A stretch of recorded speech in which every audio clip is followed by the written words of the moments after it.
You are now listening to Soundspace, the podcast where we interview experts and professionals in the space of sound. Hello, everyone, and welcome back to Soundspace, the podcast. I am your host, Jaian Moscato, and I am here once again with my fantastic co-host, Anthony Catchy. How are you, man? I'm great, man. How's it going? I'm doing fantastic. I'm so excited about our guest today. If you are a fan of music composition, film music, piano, multi-instrumentalists, and just a lot of music, you're going to love this episode. Today, our guest is Neusha Taherian. Let me please introduce her to you. Neusha is a composer, multi-instrumentalist, musician, and classically trained pianist from Montreal, Quebec, who specializes in electronic works, contemporary music, and soundtracks. She has a large background in deep listening practices, acting, directing, graphic scores, and traditional Irish music. Her education includes a CEGEP diploma from John Abbott College in theater, film, and communications, a bachelor's of fine arts in music composition from Concordia University, and she is currently completing a master's of fine arts in music composition for the screen at Columbia College, Chicago. Furthermore, she completed a semester abroad at the University Cork College in Ireland to complete her studies in music composition during the winter of 2019. She is the co-founder of the Concordia Composers Guild, which has the goal to bridge the gap between music education and its industry. She has experience as a writer and musical director for festivals such as the Montreal Fringe Festival. Her works include being the musical director and composer for the project Slaying in Suburbia in 2018, being the composer for the play To Kill a Sacred Duck in 2019, and being a composer for Inner Path, a short film by Camille Verreault. Please give a warm welcome to Neusha. How are you? Hi, I'm good. How are you? Very good. Thank you so much for coming on the episode today. Very excited to talk to you. It's a pleasure to reconnect with you. We met Neusha back in Concordia in the music department, and our paths are crossing once more on this episode on the internet, and it's a real pleasure to have you back on. Yeah, thanks for having me, guys. Yeah, definitely. Of course. I want to start with you really at the beginning, because obviously there's a lot of music in your story. It's very much a part of you. And I want to know, when did music become of importance to you? And if you could just really describe that development to us. I always really liked to just fuck around as a kid. Like my sister was playing piano, and I was just like at the piano, like doing whatever and asking everyone to dance. Actually, not asking, demanding everyone to dance to my music. And horrible, nice. Like clinking and clanking. Wow. And it's like, you know, after a while, like it was just like always a part of my life, I guess. Like I would watch films and like I would listen to the soundtracks, and I was obsessed with them. And like Lord of the Rings, for example, was a really big one. That's probably my biggest, I wouldn't say influence, but you know, like what kind of got me to really want to do this as a kid, right, I guess. And like basically what I would do is I would go to the piano and I would try to like recreate, you know, by ear any of these themes from films that I would hear for years, till eventually my mom was like, all right, let's get you some actual piano lessons so you're not just fucking around all the time. And she did. And like since then it's just been like a roller coaster. I wouldn't say like fully uphill, you know, from there. There has definitely been like a downhill, especially in my teenage years, because, you know, who doesn't have a downhill during their teenage years? But no, it came back, you know, after that, when I, you know, became an adult and got over myself, I was just like improvising on the piano, and like, you know, I got accepted into Concordia for music composition when I didn't think I could get accepted, because I was like, this is not an actual like viable career, right? No, it was great.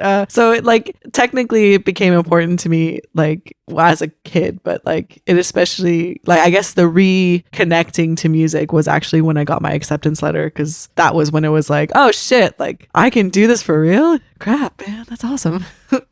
That's really cool. Oh, wow. So piano was your first instrument, and like how do you feel was your growth as a composer and musician with it? Yeah, a piano. So yeah, I like, as you said, I was classically trained in piano, and I didn't necessarily like classical music, which I think had a big part in how it developed from there, because basically from my like I guess hatred of classical piano, and how like strict, and you know how I thought it was just about showing off, which I know it's not. And if there's any classical pianists listening to this, you're amazing. I'm not trying to say anything about that, but throwing shade. Just throwing shade. But it's more just for me anyways, it felt like someone was chaining me down down. So from there, I started to improvise. Right. And that's actually how it became like, went from just playing to composing, was because I would just like improvise from the sheer like anger of it, basically. Okay. Right. Of course. Yeah. Of course. Nice. And like, did you have a support when you wanted to pursue a career in music? Was your family supportive, or your parents, were they supportive when you decided to do a career in music? I would say, like, for the most part, yes. I think at the very beginning, it wasn't about music. It was more about the fact that like I kind of wanted to just focus on arts and music. Right. But they were like, no, you should do sciences as well. You should do, high math, like the high school in Quebec where it's like you do TS and SN and like, I do. Which is I like, do. Yeah.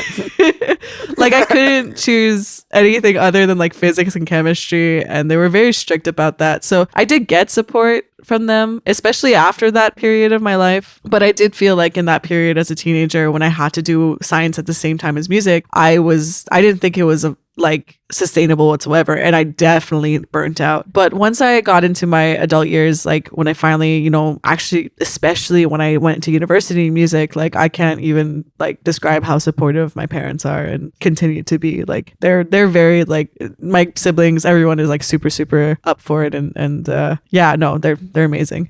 That's awesome. Yeah, it's amazing to hear. Honestly, I feel like having supportive parents for music is such a key to just having the confidence to develop that and to like make the jump towards it. Because yeah, I personally had moments where I was like, oh, I'm going to go into music. No. I'm going to do social sciences like 80% of my high school. You know what I mean? For sure, it's the confidence. Absolutely. Yeah, the confidence of it definitely. It will secure and help that a lot. Mm-hmm. Yeah, definitely. I agree. Like, I think that parents should just like, whenever your kid is like, they want to do something, they're good at something, just let them do it. Like, fucking feed that, because we're going to suck at everything else.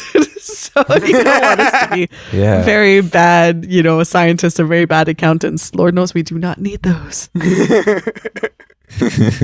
So many shots being fired. All right, Neusha, you're going to get canceled right about now. I am so sassy. It's all good. You talked a lot about your background on your LinkedIn, and specifically one on traditional Irish music, which I personally never even thought of before, and I never came across that. So I wanted to know how that specifically influences your music and your composition. Yeah, I mean, one big part of it is that Irish music really taught me about rhythm in like a huge way.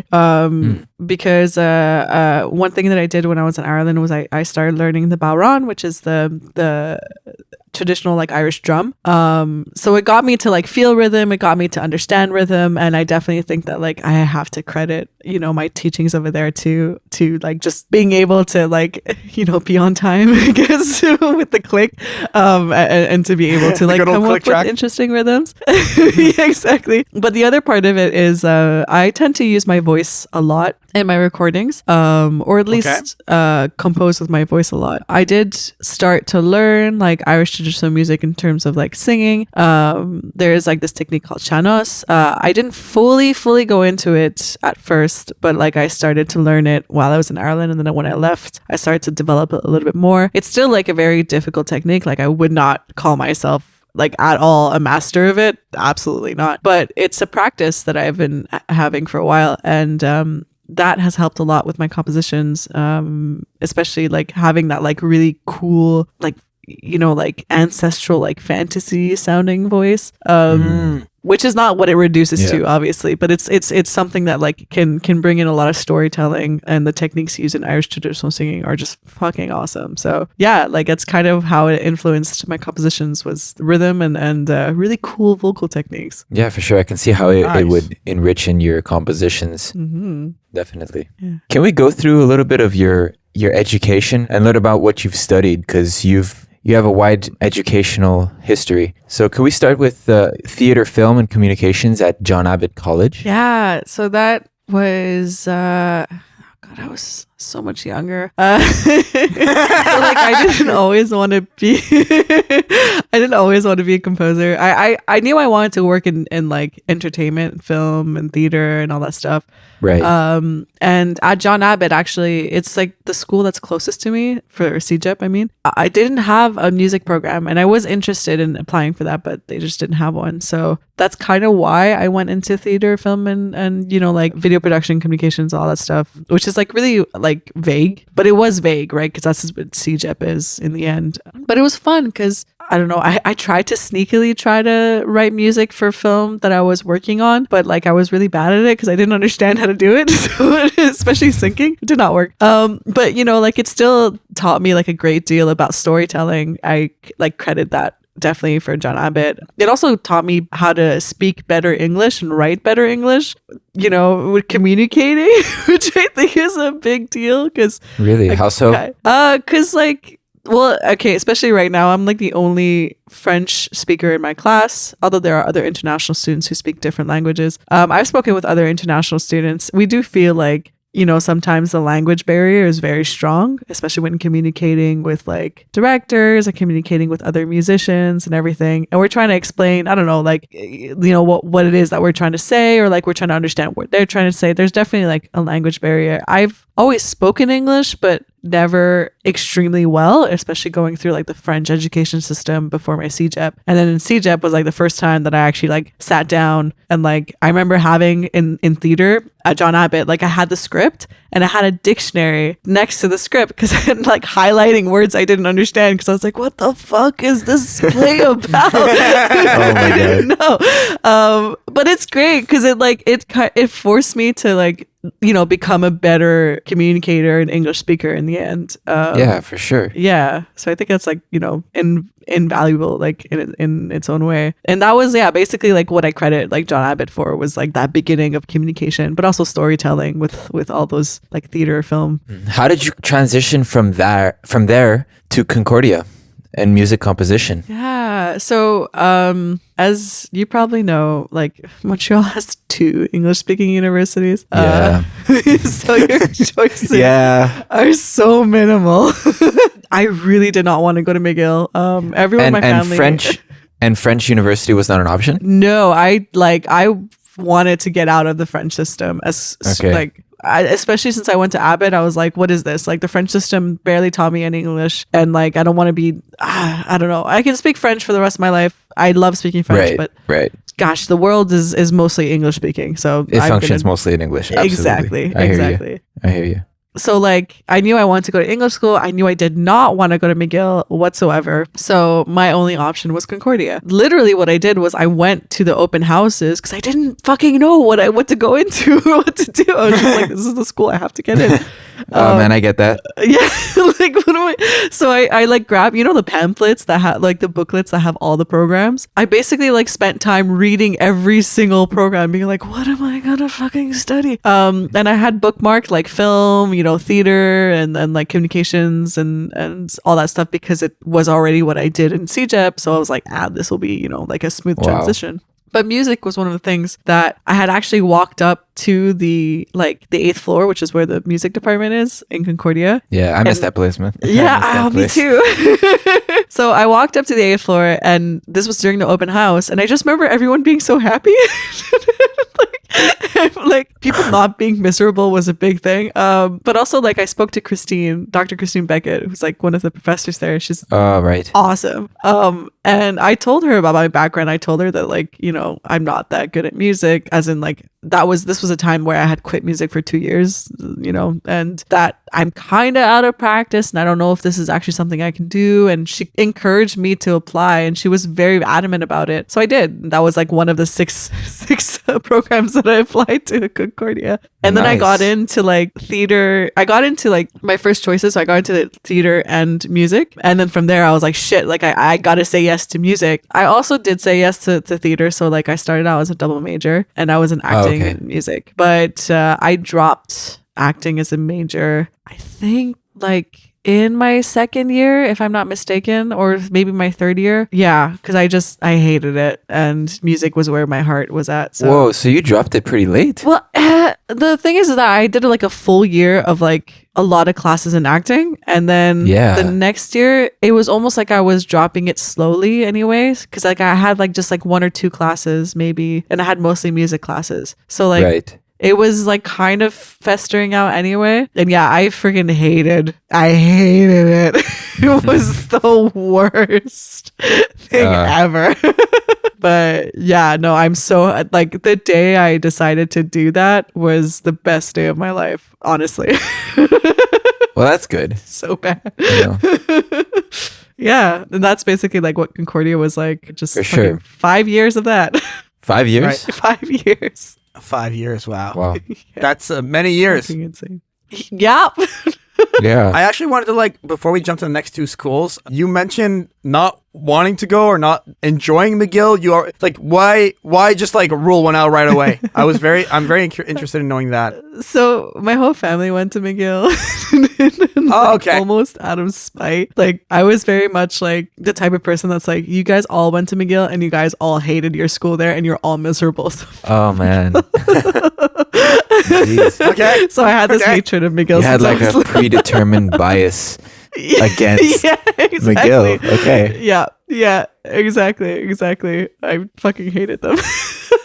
I wanted to also going back to Concordia. That, like I said, that's where we met you. You were very, very involved in student life and student activity. Yeah. I can think of like the Women in Music conference. You going to classes and introducing yourself as you were like a co-creator of the Concordia Composers Guild. Like you were just very involved. You know, like we saw you a lot. You were always on the 8th floor. I remember actually the first time I ever met you, I had booked a piano room and I walked on the 8th floor. I was super confused as to where it was, and you just saw me and you were like, "Oh yeah, what are you looking for?" You were just like super inviting, super kind from the beginning. And you're like, "Oh, yeah, I have this room booked for a piano." And you're like, "Oh yeah, it's over there." And you led me to it. And you were very helpful. Have you always been that network friendly? You know what I mean? Just very involved. And where does that come from? Because it's very, very important, I feel like, to have when you're in such a relation-based industry. Yeah. Oh shit. So like I've always been social, but like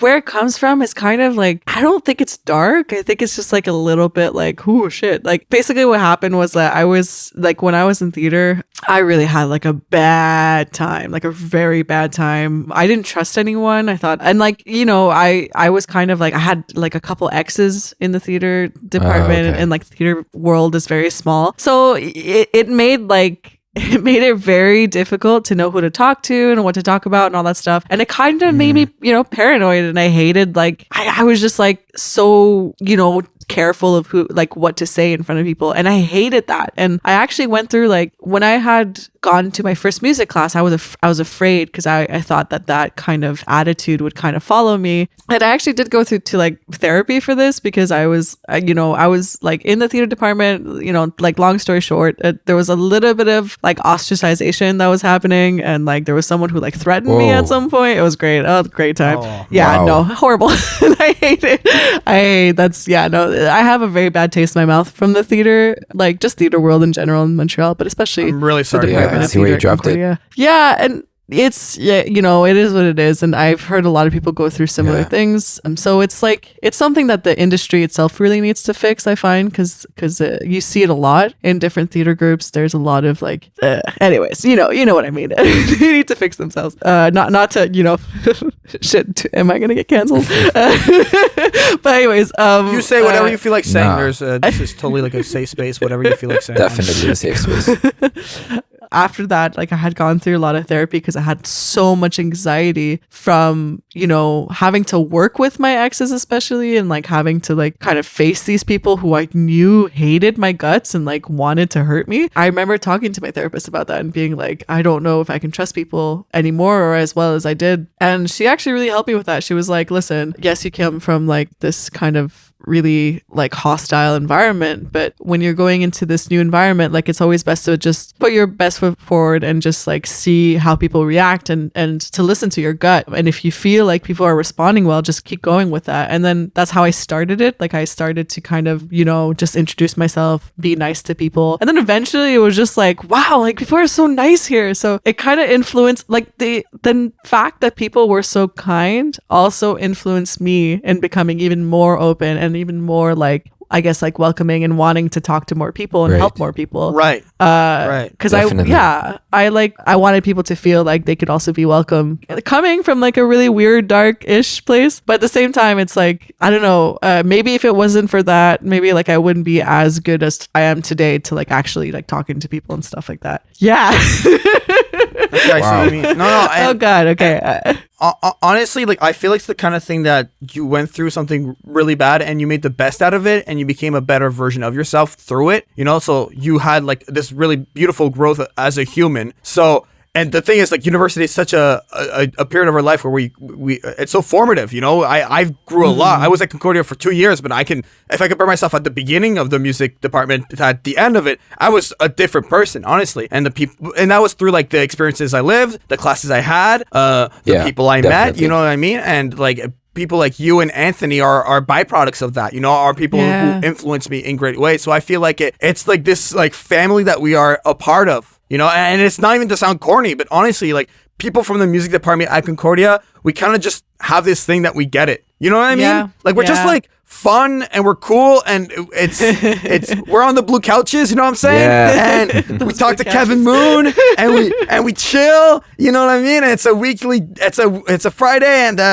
what's your plan for this weekend? I got a concert in downtown Montreal. You want to come out? Yeah, I got an extra ticket in my back left pocket for you. You know what I mean? Yeah. And that's what I really appreciated about the music department. Did you have any other thoughts on the Concordia music department before we keep going down on your other education that you've done? Just that like I really fucking enjoyed my time there. Like leaving was part of it was really difficult because I do feel like everything you said is true and like it did shape who I am today. Yeah. And like there's not a place that was more welcoming to me than the music department. Even like from that day, like I said, that the open house where I just walked up to the 8th floor and people were happy. Like it was just like that department I think means a lot to me, and the faculty there are just so amazing. And like if I had to say anything, it would just be like I'm like lost for words of how much like I love my time there and like how much I appreciate the people there. Absolutely. So yeah, okay.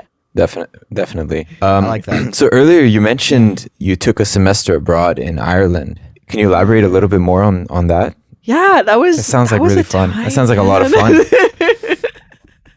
Yeah. That was a huge growing experience, honestly. I would actually recommend people to, either go a semester abroad or travel a lot, because I think it's like, again, invaluable experience. I did like a semester abroad in music specifically. So I had all music classes, including like the learning the bowron, the Irish drum, learning the tin whistle, which is a kind of Irish recorder. I did like a rhythm class, which was fucking awesome.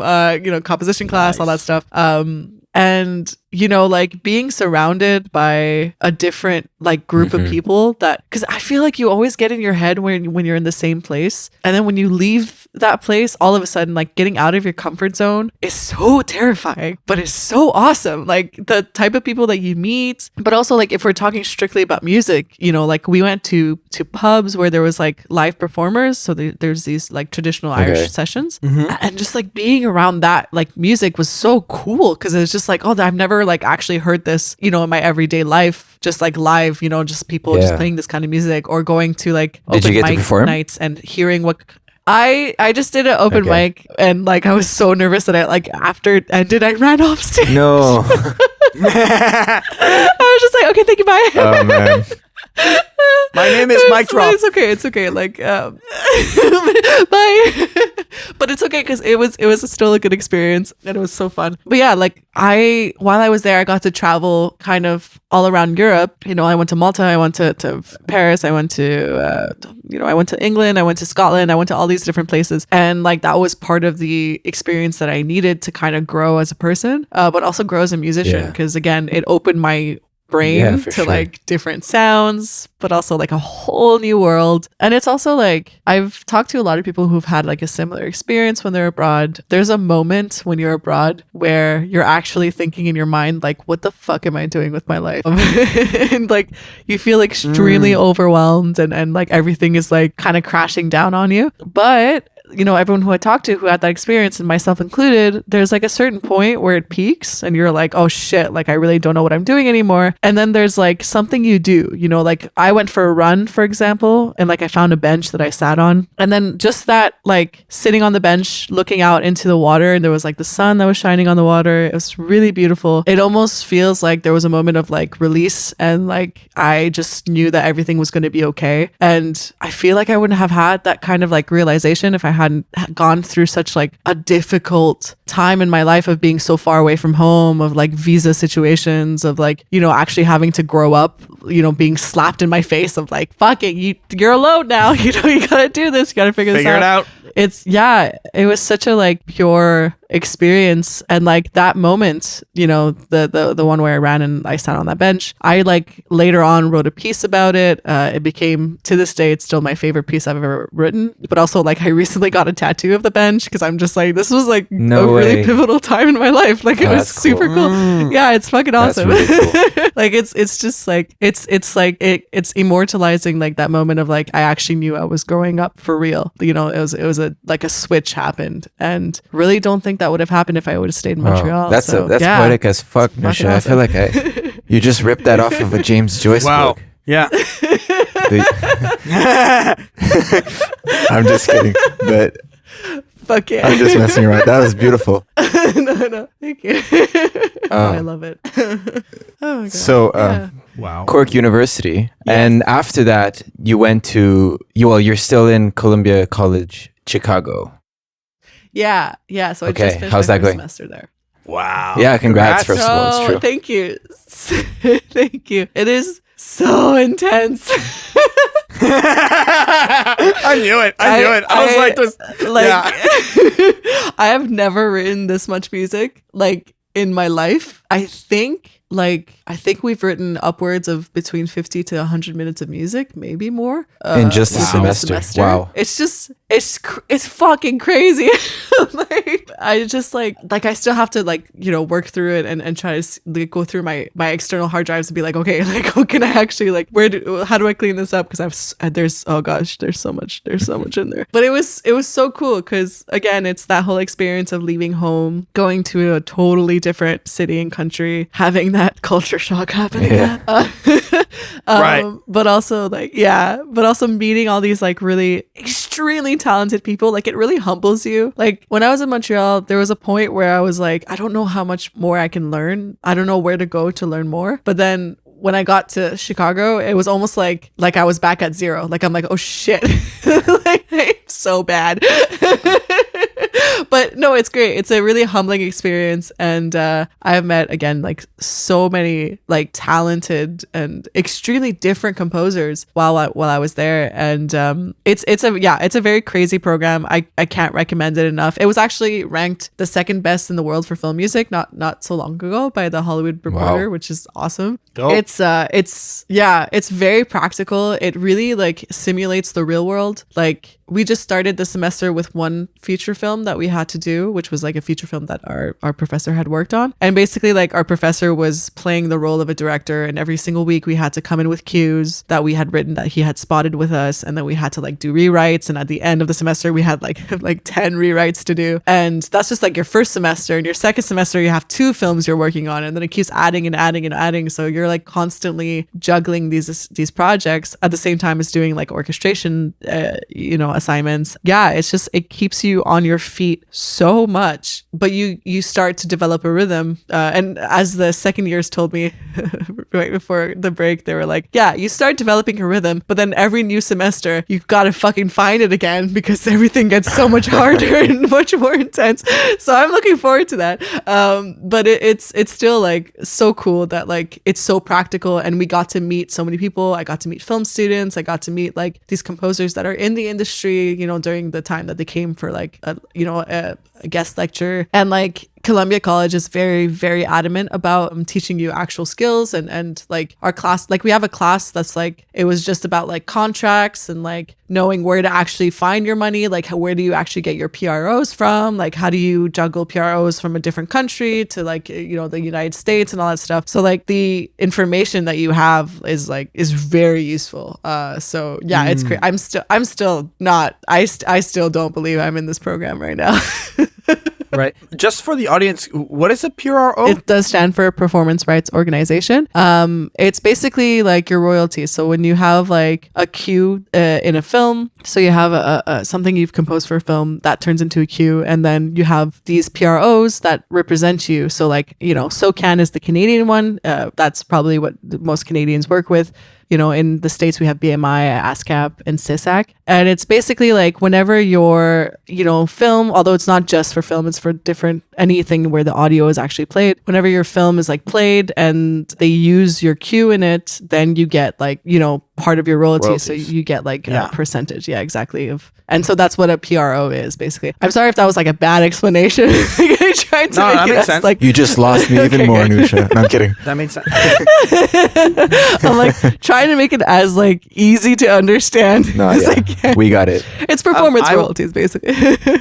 What I noticed between your education path and mine is that I also did like college, bachelor's, and master's. I wanted to ask you, how would you compare the caliber of the people in your classes from Cégep to Concordia to now at Columbia College, Chicago? And what would you say is required if you even wanted to attempt to study in a master's such as this one? You know what I mean? Like, what's the caliber? What's the skill set? Like, what's the drive required? Like, what's the level? What's the standard? You kind of just have to be very determined because you're throwing like a big chunk of your time away to do this. You know, it's like, it's not just like you're not just like doing something for fun anymore. And I feel like that's, you know, one of the biggest differences from CEGEP to undergrad to grad is that like CEGEP was a lot more like, you know, we're mostly doing it for fun or like as a transitionary period or whatever. Undergrad starts to become more serious, but there's still a lot of like, you know, leeway, like to kind of play around and to kind of experiment and all that stuff. So you can try different things, right, in your undergrad, but still be serious. But there's a part of you that is very much like, yeah, you're not like fully like committed to one thing particularly. And then when you get to grad, or at least like, you know, what I'm doing right now, you gotta commit. You gotta be like, sure, 100% this is what you want to do. Not only are you putting a shit ton of money in it, but you're putting a lot of time in it too. Like, you know, like there's this one question that our program director asked during the interview to get into the program, and the question was, why do you want to do this to yourself? What? Okay. It was so funny. Because it's true. It's like, why would you do this to yourself? Why would you put yourself through like crazy hours, through these like stupid scheduling where sometimes you're working from like 9 p.m. to 6 a.m. because you need a cue that's done? Like, why would you put yourself through this? And like, then you have to answer the question, right? And it's something that you kind of ask yourself a lot when you're in this program, because it's like, gosh, like I'm actually putting in like so much of like my whole life is this right now, or at least a big chunk of my life is this right now. So you really have to be sure that it's what you want to do. I guess it's okay if you don't know, and if you started and if you drop out. Like, I'm not trying to say like if you are thinking of dropping out after a semester, like it's the end of the world. But before going into it, I think like one of the biggest things that you need to do is to be 100% determined in your path, because it's a big leap. It's a huge leap. Yeah, it's another country. Yeah. Oh yeah. Let's say, when are you finishing your master's exactly? And about, it's a 2-year program, I imagine? Yeah, so it's a 2-year program, but you have a summer internship. Okay. What's your plan after the summer internship, after after you finish your master's? Are you staying in Chicago? Are you coming back to Montreal? Like, do you have a game plan? Sort of. Like, it's kind of a loose game plan because it totally depends if, you know, it succeeds. Okay. But basically, our internship is in LA, and we work with a composer over there of our choice. You have to be very strategic with it, which is the whole thing. I am hoping that what is going to happen after is that I stay and work with that composer as an assistant, like a full-time assistant. That would be best case scenario. The second best would be like, sure, I don't work with the composer anymore because they don't have a position or because they're not looking for an assistant, but I start like networking and I start like looking for another composer to work with in LA. And then I become their assistant, or I work as like a full-time composer for like, or like a sound engineer or something for like a video game company. All these plans do require me to stay in LA. So I am actually like planning on moving to LA and staying there for what they call like the 10-year hustle, which is like 10 years of like you're working really, really hard in the industry. After 10 years, like supposedly you're popular enough or you're known enough that you don't have to be in LA anymore. Okay. So like that is actually like a big part of my plan is like that's commitment. Yeah. I love it. The thing is that I don't want to come back. So that's like, for me, life is always about like moving forward, going to the next place. I just don't see myself coming back to Montreal. So Where do you see yourself? So I know that this is like, well, at least for the 10-year hustle in LA, definitely. But if I have to look at past that, I would honestly just see where life takes me. I just don't see myself staying in one place for my whole life either. It really depends like what happens, you know, like I'm also like, you know, a single woman who's like doing their master's. So like there's nothing tying me down literally anywhere except for like my family being like, no, stay. I'm like, no. And that exact I'm voice. Okay. No, please.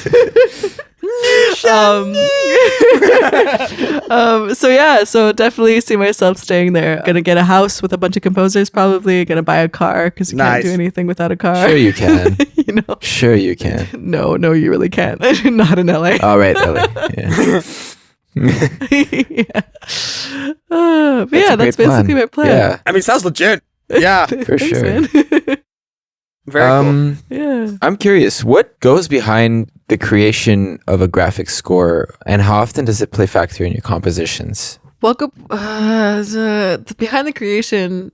Like I would say that the whole thing about a graphic score for me necessarily is the fact that like it kind of lets you experiment to the fullest extent, so it doesn't like limit you in what you can do, then you don't think about what's on the paper, you know, and all that stuff. So like what goes behind the creation is really just like that playfulness and that ability to just be like, I'm gonna see if I fuck around enough with a bunch of things, what's gonna come out of it. It plays a huge factor in my composition. I used to like actually draw out the graphic score, and then like even when I would write music that wasn't a graphic score, like that was just like an actual like orchestral piece or like, I don't know, like a piano piece or something, I would kind of draw the like main, like I guess like the peaks and like the feelings and everything graphically, you know, like almost like a sketch to kind of get a feeling of how the score is going to be. Interestingly enough, I do feel like a film is almost like its own graphic score because it's very visual, right? I do feel like there is still that element of like watching, you know, looking visually at something and then seeing all the details and trying to like translate that into music. Obviously there's an element of storytelling that isn't just visual, and that's, you know, your job as a composer is to also bring that element into it. You know, I don't use it in the sense of like I write it down anymore with pen and paper, but like that idea of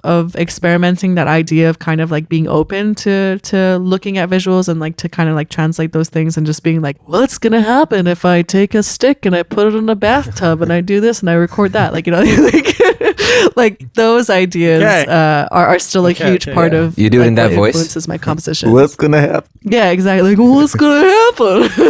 I wonder. So many voices on this episode. It's the theater background, ladies and gentlemen. This became a voice acting episode. Exactly. Yeah. Oh my god. Oh, yes.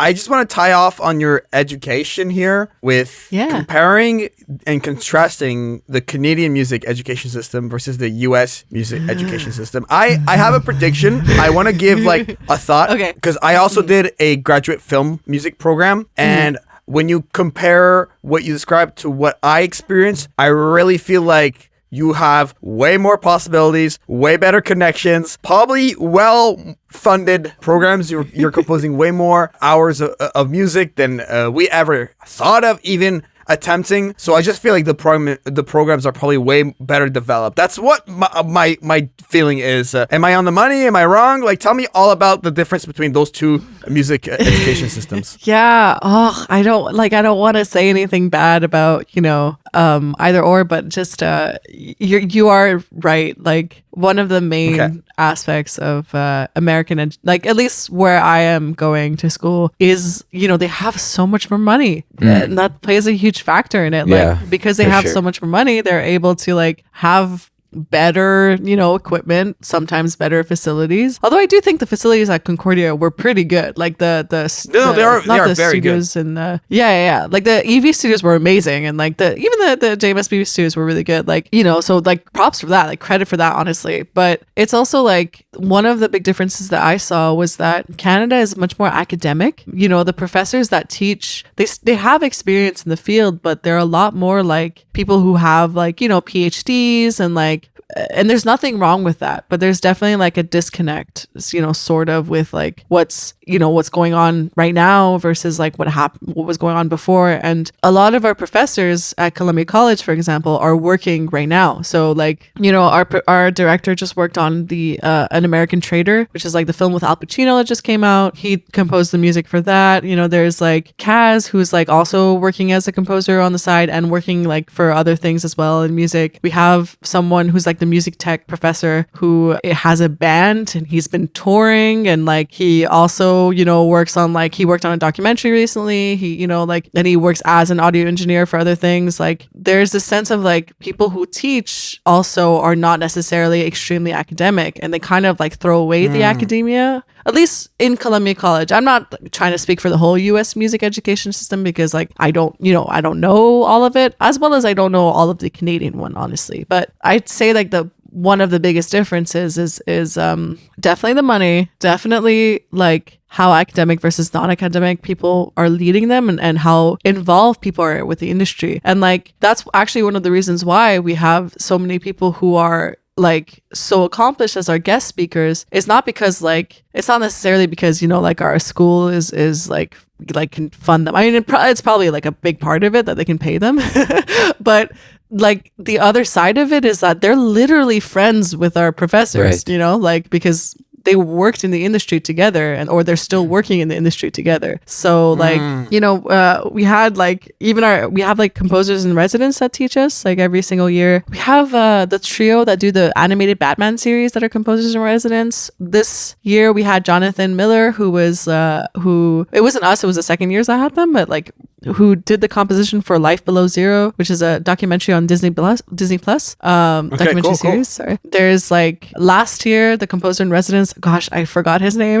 This is really bad, but he's a composer for Letter for the King, which was a Netflix series, and he was the composer in residence. So like, it's all these people that like, they all know each other, and like the network is much more open, also because of location. Like, let's be real, a lot of composers live in LA. That's just how it is. You kind of can't get over that. So because of that, location wise, when you're in the States, people like travel in the States a lot, and it's actually really easy to travel within the States. Like I'm thinking of doing like weekend trips to California and things like that while I'm there, probably next semester, because it's super cheap. And it's super easy. People actually go around and get to know each other. So there's that. It's like so much easier. It's so much more accessible versus like a $400 like ticket from Montreal to Chicago. That's just like 2-hour flight. Like, come on, guys. Yeah, totally. Like, there's the aspect of, it's just like, it's just easier, location wise. Yeah. Again, not to say anything about the Canadian music education, but it's one of the reasons why I left, Canada, and I really wanted to not go to, I didn't apply to any master's like schools in Canada, because I was like, I know that I'm just gonna stay within the same community here, and I kind of my goal is to branch out and to work within films, in like indie films as well, but like Hollywood films and things like that. Like I'll fuck it, I want to do that. That sounds like so much fun, also a lot of work, which it is. But so I decided, like, in order to do that, you kind of have to be there. So yeah, for sure. Wow. Okay. Guys, it's expensive. Okay. It's very expensive. It's a big deal. It's not like, not anyone, it's not like, it's a big deal. Like, you gotta, like I said, you gotta be determined if you're going to make that step of going to the US. Yeah. You have to have your mind made up, because, it's a lot of money, and this, Oh, yeah, You can't just go like, back. oh, I'm not sure if I want to do this. Here, let me spend several $1,000. God. Oh yeah. Yeah, as you heard, I was paying my tuition Yeah, today. yeah, Next exactly. semester. Right. I'm curious. Yeah. Academically, has your experience changed, like pre and post? Well, not post pandemic, but pre-pandemic and pandemic. Yeah, I mean, I think I'm very lucky because I did spend like the first year of the pandemic still at Concordia, and I did think it was like really, like, as in, it wasn't like the school was shit, but like as in like the experience was really bad. I hated being online. I think like Zoom is probably like the worst thing ever that could happen. Yeah, it's just like a music program must be so difficult to do online. Yeah, like accessibility wise, it's great, and I'm like totally for it. But it's just something that is constantly there is very like it kind of it just makes you so depressed. But I am so lucky because Concordia College has intense mandates for the pandemic. So I've been in person since I got to Chicago. We have to wear masks, obviously.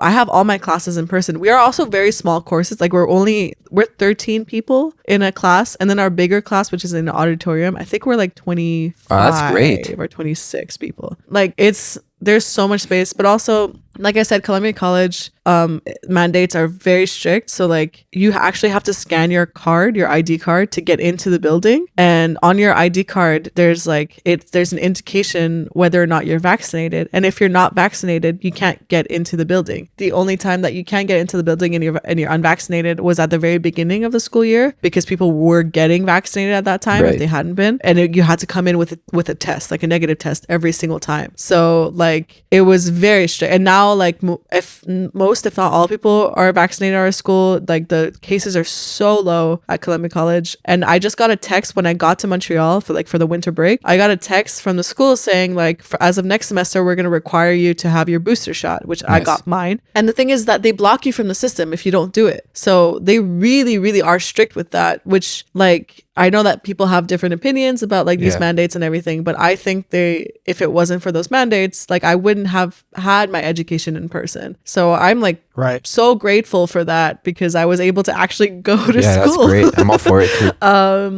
Yeah, exactly. So like, pre-pandemic was amazing because we could still do that. I think one thing the pandemic did do that like helped me academically was that it kind of gave a break. Because like as you were saying that like I was very involved in school, right? At a certain point, like I had gotten like too involved. Like I was like kind of burning out and like constantly just like had to do all these things at the same time as my actual classes. And when the pandemic hit, it kind of like forced me to not be that involved in school, because I couldn't do anything. So it gave me a break, and it actually like kind of made me reassess and be like, you don't have to do all this. Like you can if you want to, but like no one expects this from you. And so that was like a positive aspect of the pandemic, was that it kind of like paused everything, which was nice.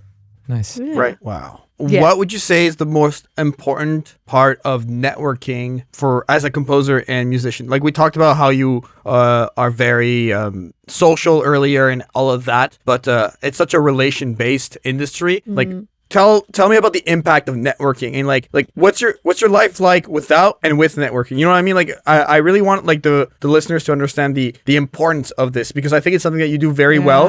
I view you as a very connected person. You were talking about like branching out, leaving the Montreal, going to Chicago. Like I think like you definitely get it. So like could you impart like that knowledge that you have about networking for us, please? It's like I can't stress how important it is. But there's also like the aspect of networking that people have to understand is that like learn to know what bridges to burn if you have to ever burn bridges, and understand that if ever you're burning a bridge, you're burning it down. Like you will never be able to get that bridge back up. Like, so one really like important lesson that I learned, and like I learned it because someone had like, it was actually my sister, who was also like amazing at networking in her field. She had told me, she's like, not everyone has to like you. Just remember that. Like you don't have to have everyone like you. You just need the people who are important to you like you. That's it. As long as you get those people like you, you will be fine. And there's also this aspect of like,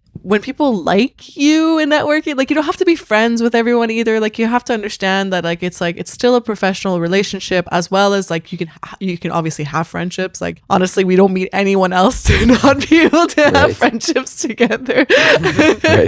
It's like there's just like, you can't stress the importance enough. Like I feel like I've seen people like when they do their music, they just go to their room, they're like, oh, you know, this is what I'm gonna do, like I want to be like a purist, you know, and I want to just like purely do music. And I'm like, great and all, but like if you want a job like you need to talk to them, because as much as it like, you know, and you could be an introvert, right? Because there are like directors who are introverted, there are producers who are introverted, believe it or not, although, you know, like they are actually some of them, but you need to make the effort to at least say hi, to at least go to these events, to at least remember something, you know, like, because, you know, that's when you can like at least make those connections with those introverted people if you want. And if they see you as introverted and they're introverted, trust me, they're gonna like you, they're gonna want to work with you, because they don't want to work with an extroverted composer. Like, as an introverted person, I can definitely say it's difficult. But it's like there's someone for like, you have to realize that there's someone for everyone, you know, like it's not always the same people that you have to go for. There's so many people in this industry. And like one thing that my professor had told us was, when you, first of all, go to events, like just do it, just go to fucking events. But when you go to an event, make an effort to just talk to at least one person. If you get the phone number of one person at the end of the night, then you have successfully networked, at least that night. And noted. Another really important thing that I want to like I got my pen. It's like, all right, I know what to do now. I got my pen and paper, all right, you taking notes? You taking notes? Another really important thing is don't talk about yourself. Just don't. Oh my gosh. Yes. Thank you for saying that. That is like no, but like coming from a studio background, like so many people just talk about, oh, the beats I make and like, yes, like, yes. Thank you for saying that. Yeah, don't talk about yourself. Ask questions about them. Like people, when you're friends with someone, right? Like you don't want a friend that constantly talks about themselves. You like having friends that like ask you and then you ask them back. Like it's a conversation that's to be had. They will ask about you if they're interested, you know? And if they don't, then like, fuck it. You know, you could just be like, hey, I really like talking to you. I think you're great. Do you mind if we have coffee? And maybe that second time that we had, you know, like, you know, you exchange numbers, maybe that second time you see each other, they're going to ask more questions about you. Like people are more inclined to work with people when they're just like, oh, this person is like not an obnoxious person, you know? There's this story, actually, if you don't mind me saying. Go right ahead. Please. That my professor had. And I think it's such a good lesson in this. He said that there was one time he was at a networking event with a bunch of composers and this like music editor, like basically the head of the music of a film, let's say, like not music director, but there's this, I think it is music editor. Anyway, so like all these composers were giving their CDs. This was in the time where it's like all physical copies, like CDs to her, like just like being like, oh, I'm a composer. Oh my God, it was so nice to see you. Thank you so much for the talk, and giving them their CD. So she had a pile of CDs in her hand, and my professor goes up to her. Instead of giving her a CD, he has a tote bag. He's like, do you need a bag for all those CDs? I feel like you're like, they're all gonna fall out. And she started laughing and she was like, yeah. And they put all the CDs in the bag and they started talking. And that's how they became friends. And then he started working with her because he was the one person who didn't give her a CD. Oh my God. Wow. Just instead saw a problem, which was the fact that she had too many things in her hands, and decided to be the person to like solve that problem for her. You know, like think outside the box. Try to like, I fucking love that story. Like it's just, it goes to show, you know, like I had a networking event recently with like these student directors and the two of them that I'm working with right now. And like that networking event was specifically because they were looking for composers. So they did actually like talk about their film, and then they said like, oh, you know, like if we could go around the room and like talk to them about us. But it was still very much like the main part of our conversations that I had with these directors was just like, oh shit, like your film is so cool. cool. Like, please tell me more about it. Like, I barely talked about what I did. They actually started asking me about what I did eventually. I was just really interested in their project. You know, that's another thing. Directors love it if you're interested in their project and that you ask them questions about it, because like that's their baby. That's their work of art. So obviously they want to talk about it. So eventually it became like there was this group of directors who were like, hey, we're going for like, you know, dinner after this. You want to come? And I was like, fuck yeah, I'll come with you guys. We went to dinner. I had a friendly time with all of them. Two of them after that had texted me the next day saying, hey, I want to have coffee with you. Let's keep in touch. Had coffee with them, and all of a sudden I'm working for their films. Yeah, do you know what I mean? Like, it's like even me just talking about working for their film didn't happen until like the third or fourth time that we met. And like, even like the day that we talked about the films, like Emma is one of them. I love her. She's really cool. We talked about the film for like 20 minutes. I had like a week and a half to write for it, which I was like, fuck. But she talked about her film, talked about it for 20 minutes. And then after that, I was like, okay, we're done business talk right now. Let's just like, how are you? Let's just talk. And we ended up spending like, I think we met at like 5 p.m. or something. I think we ended the night at around like 1 a.m. Like we went out to walk together. We went out for food. We were just like it was just like a fun time. And that's awesome. Yeah. And I think it's so important to understand. Yeah, it's for sure. Like, you are kind of making friends, and even if you don't have to be friends with them, you just go through the effort of getting to know them, and they'll like working with you, and you don't always have to see them either. If it's just one night where you go out and have dinner or whatever, like you never have to see them again unless you're actually working with them. Like it's as a easy natural as that. relationship. Like you need to establish a natural relationship with somebody for sure. Yeah. And it is like one of the only ways you're going to get a job. And I don't want to be like, you know, Debbie Downer about that or anything, but it's the truth. It's like, if you were someone, you have to put yourself in the shoes of the director or the producer. If you were someone who spent years developing a project idea, years of writing a story, years of like just with this one thing, you know, like composers, we don't realize that we work on like several projects at once. Directors usually work on one project for like several years. Right. So you got this one thing, and you want to trust someone with your baby to be able to like write for it. The first people you're going to think of are people who you just trust in everyday lives, rather than just go for like the best or whatever. That makes a lot of sense. Definitely. Of course. Yeah. There's my preach. That was some good knowledge you dropped on us. Yeah. For sure. Next TED Talk. Next question for our TED Talk. Yeah, absolutely.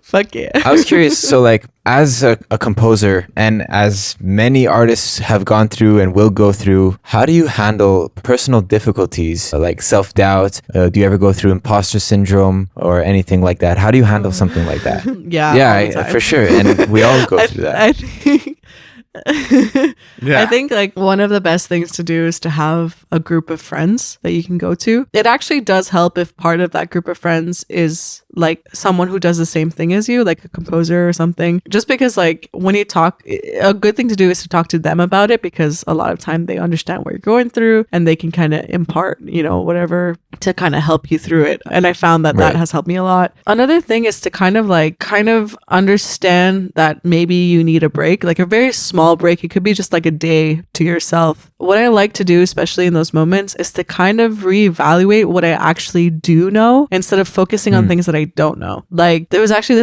this conversation I had with my roommate, who is an amazing composer, like so fucking good. Oh gosh. And that was like a moment where I did have a lot of self-doubt and like imposter syndrome and everything. And we had a conversation at like the dinner table where I was like, listen, I don't know why I'm here. I don't know what I'm doing. Like, oh gosh, like, you know, like I feel like I'm the one who sucks the most, or I suck at this, or I suck at that. And I remember her telling me, she's like, dude, like I may be good at this, but literally that other thing that you did the other day was amazing. Like and she started to point out things that she saw in me that I didn't think about anymore. You know, like she started talking about the fact that that I'm very good with synthesizers, or the fact that I start thinking outside the box and start experimenting so much. And that she told me, she's like, I can't even think that way. Like I'm like super orchestral. I'm like this. And it kind of makes you realize that like everyone has, like, nobody is good at everything.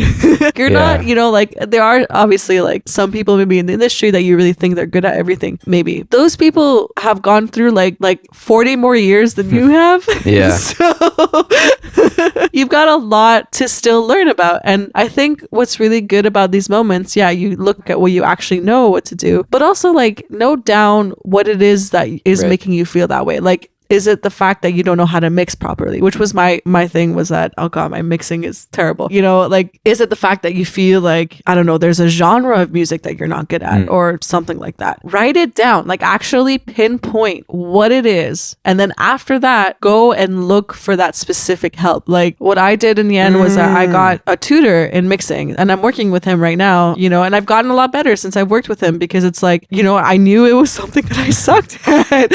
So I was like, shit, I got to get better at this. And working with a tutor on it really helped. And it like teaches you the fact that you are still learning, and that it's okay that like, yeah, like you are still going through this process or this staircase, you know, all the way to the top. That staircase never fucking ends. Just go, keep going.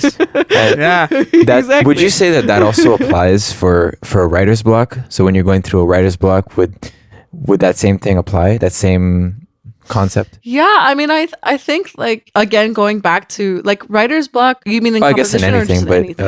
let's say your case composition. Oh, I mean, let's say it would be in your case and it would be composition. How would it be the same strategy that you would? Sort of, because it's less about like going back and seeing what you know how to do, but it's more about going back to like what you like to do instead. So like when I have writer's block, I find that stopping what it is that you're doing, for example, it's, you know, like let's say the writer's block, which has happened to me a bunch of times, is from a cue where like I just don't know how to, you know, like make it make sense basically. Just like improvise musics, or I'll just start writing something that is like just for me. So something that like is something that I like doing. And then going from there to going back to the like writing board, basically. It's like sometimes writer's block also comes from the fact that like you have a due date, or you have an assignment, or you have like something that's in the back of your head. But if you try to go back to something that you think is fun, it sometimes takes away that element. There's also like, you know, generally like taking a break from it. Like maybe it's the fact that you focus too much on it, going to something else. Yeah, like I don't know what else I know that there's something else. What has been the longest writer's block you've experienced? Since going to Colombia, you can't really have it for that long, I find. So like I think mine was like a week at most.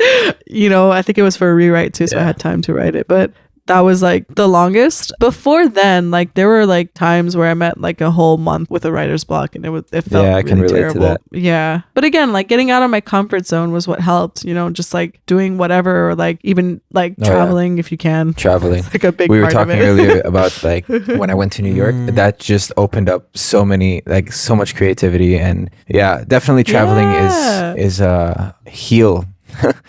To writer's block. 100%. I agree with that. If you can afford it, or find a way to like make it cheaper, because there are ways to make things cheaper. Affordable. Yeah. Go somewhere for a weekend or something. Do it. Change your surroundings. Road trip. Anthony, we're going on a road trip after the episode. Don't do drugs. It's what a lot of people go to. It's not going to help, trust me. Road trip.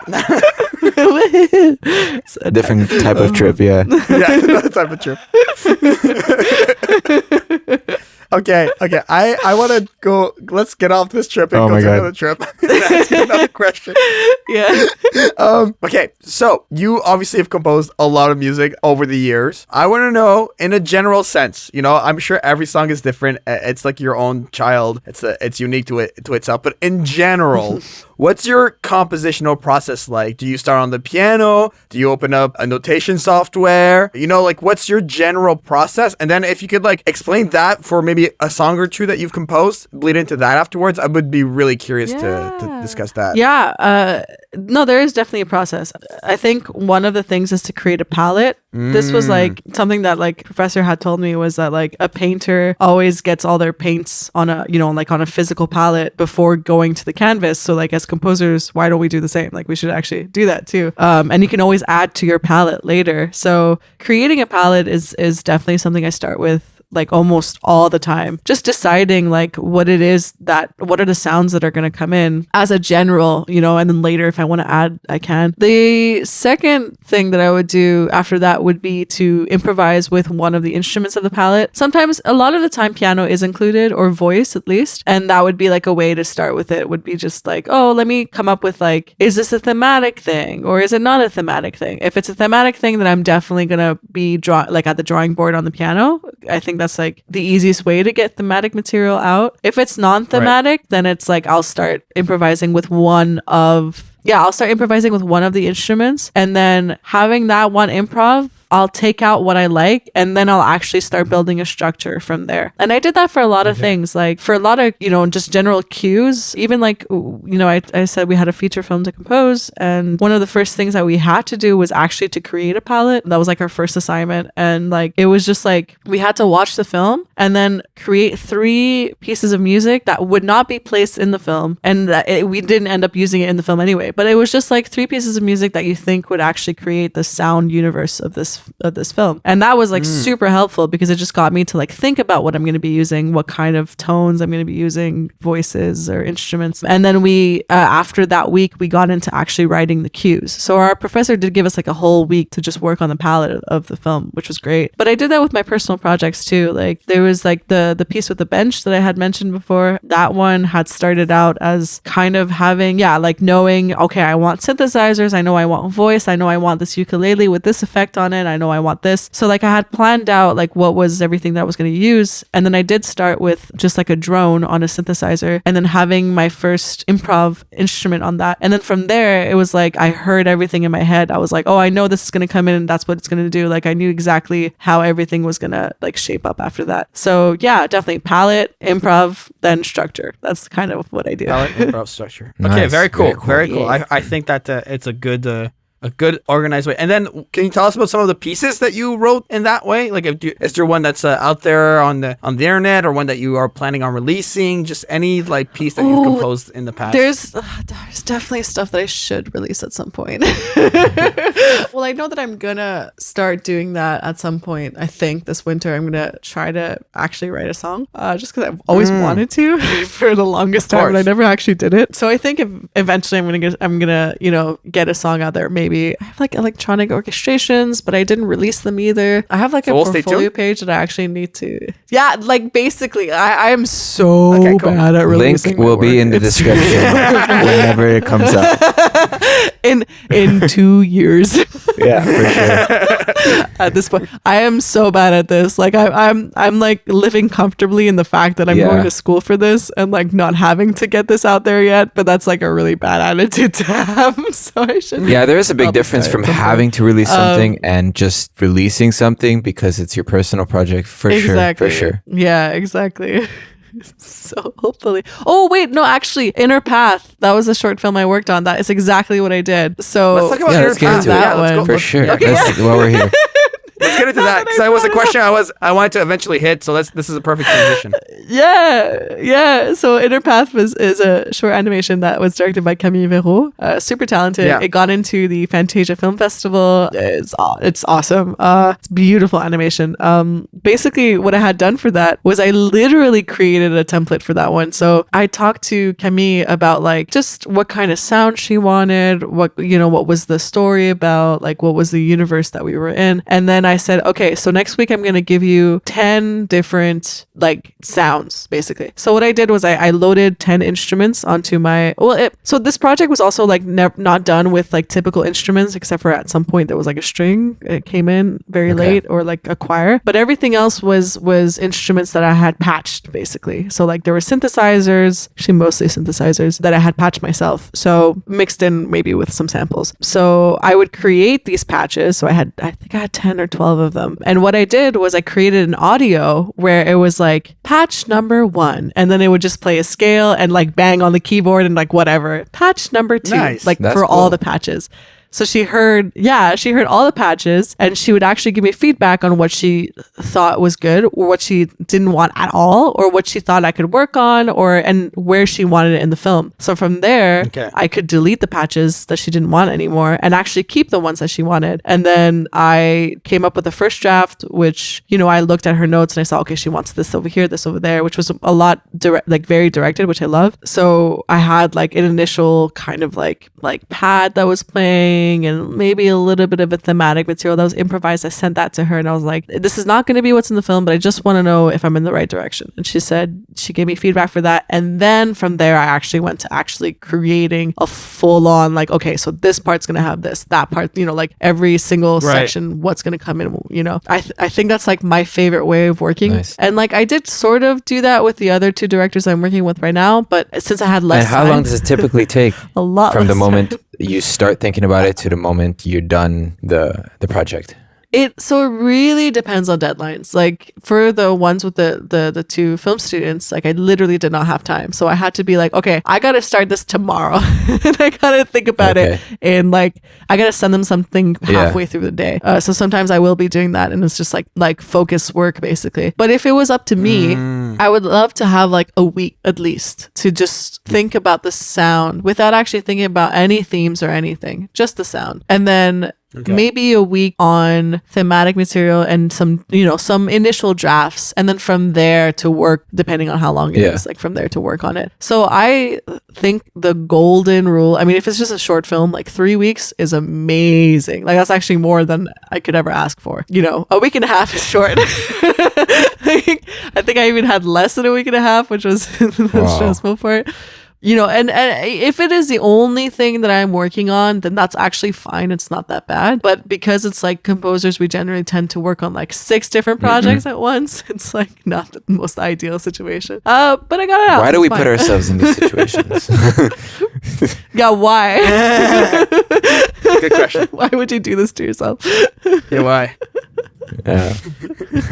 Nice. Yeah. It was a really cool experience because it like got me to experiment because of that. But also Camille is such a great, like I need to like see where she is at right now because we haven't gotten in touch since that film, but she's so talented, honestly. And like working with her was so awesome because like she's the type of director that actually gave you freedom to really experiment, and those are the best kind of directors. Those who like actually value experimentation are fucking awesome, and if you find one, hold on to them. They're the best. Yeah. Describe to us the relationship of a composer to a director and like professionally when you work on a spotting session and everything. Like what are some important things to consider? Everything. Like I really want to get into that aspect. I think it's since we're talking all about film music, it's something that we should definitely delve into a little bit. One thing to consider about this relationship is that even if a film director knows about music or is a musician or whatever, it's actually so much better if they don't know anything about music, because like they might say things when they don't mean it, and they might try to impress you with that, which I found is like a big thing with directors sometimes. Another thing to consider is remember that this is not your personal project. This is their project that you are working on, because like sometimes we really want to put in an idea, and it's fine to do that, by the way, especially in the first stages, to really go out and like be like, oh, I'm gonna try this, whatever. But like when the director gives you feedback, like take that feedback. And like I don't want to say like just like put your head down and whatever. Like you can always kind of like try to, I'm not gonna say argue, but like try to discuss an idea if you think that there's something that you really do think is better, or you think that maybe music shouldn't be in a scene, because sometimes that's also the case, like then like definitely bring those things up and definitely try to talk about it in a way that's not argumentative, and not in a way that's like, no, you're wrong, I'm right. Exactly. So, but I think it is important to like, also talk about our opinions, and they do value our opinions a lot of the time. Also remember that the director is just as scared of releasing the film. So like, A lot of the time, sometimes it's just about giving them that confidence in your idea. Like sometimes it is like, trust me, you know, like this will make your scene better, or this will work with the scene. You know, it will tell this story that you're trying to tell. And I think this, like, it's using that kind of communication instead of being like, you're wrong, I'm right. It's like, this piece of music tells this kind of story. Like, is that the story that you want to tell, or is this the story you want to tell? You know, like try to be a little bit more ambiguous in your language in terms of like, don't talk about anything music, talk about, you know, other stuff like musically, like like storytelling wise, theatrically, what does it mean? Emotionally, what does it mean? Another thing to consider is like, get to understand people's communications, because like everyone has a different way of communicating an idea. That is one of the hardest things for me, especially. So these two film directors I worked with, it was their first time working with a composer. They're also master students in film, by the way. Previously, I don't know why film departments like all over the world somehow do this, but they don't like work with composers as much for some fucking reason until they're doing their masters. Like, it's really stupid. But anyways, it was their first time working with composers. And I remember telling them, okay, I just want you to know you don't have to think about my feelings. And I think that's so important, because a director sometimes will like you a lot and they'll try to like not hurt your feelings by giving you feedback. But fuck that. Like, honestly, let them hurt your feelings. It's okay. Be separate from it. It doesn't matter, because there's nothing worse than a director like tiptoeing around what they actually mean and then you going back to rewriting it over and over and over again because the communication was wrong in the first place. The communication has to be strong between you two, and you have to make it super clear to the director, especially if it's their first time, that like, look, you gotta tell me what you mean. Ask questions during the spotting session. Holy shit, it's important to ask all the questions you can. Do it. Because again, you don't want to go and like write something for hours and then come back and it's like so wrong, you know, like you want to understand what the hell it is they mean. And I learned that lesson like really late. Like I used to just like write notes and be like, yeah, okay, cool. I'll get this done. Yeah. Like thinking of my interpretation of it. Like it wasn't until later that I was like, shit, like I'm not getting this. And I started to actually ask like, okay, but what do you mean by that? Like, do you mean this or do you mean that? Like I started to really pry on like what it is they're trying to ask from me. And that really helped, because then I was like, oh, okay, so you really want that, you know, like, or you really don't want that. Like ask questions. Communication. It's just like the number one thing that's so important working with a director is being a good communicator and forcing them to communicate good too. Yeah. Yeah, that makes perfect sense. Of course. Fucking love him. We're all a bunch of nerds at the end of the day. How do you handle like the financial side of your business? Work a lot, but also that's another thing that you have to be aware of. This industry is very expensive. If like you got to be resourceful. For example, for a really long time, I didn't have proper speakers. Actually, I still don't have proper monitors, honestly, but I have better headphones now. But at the beginning, my headphones were broken and I didn't get new headphones for a while. And I didn't have like all the instruments I needed, like the sound libraries I needed. So I would spend a lot of time at school and I just used the school facilities to do my projects. And I had this whole system, the filing system, to make sure that I could still work on it back home. I would export stems like there was no tomorrow. Like I kept exporting stems after each session. I know exactly what you mean. Spending hours on stems. Yeah. Yeah. So it's important to understand that like you're not going to have everything, because like there's no one who has everything except for those who are really up there in the industry because they have the fucking money. But like you can make do by using your resources. If you have a school, go to the fucking studios, use it. Like you need that shit. You know, if you have a friend that can help you out, go to your friend's place or like try to help, like get them to like lend you something. Start becoming thrifty or start becoming like very DIY about stuff. Like if you don't have the proper sound isolation, get yourself in a closet, record yourself in there, get a microphone that is pretty universal. I've done so much shit with my SM58 with a blanket around me and like all of these like clothes just like stacked around me.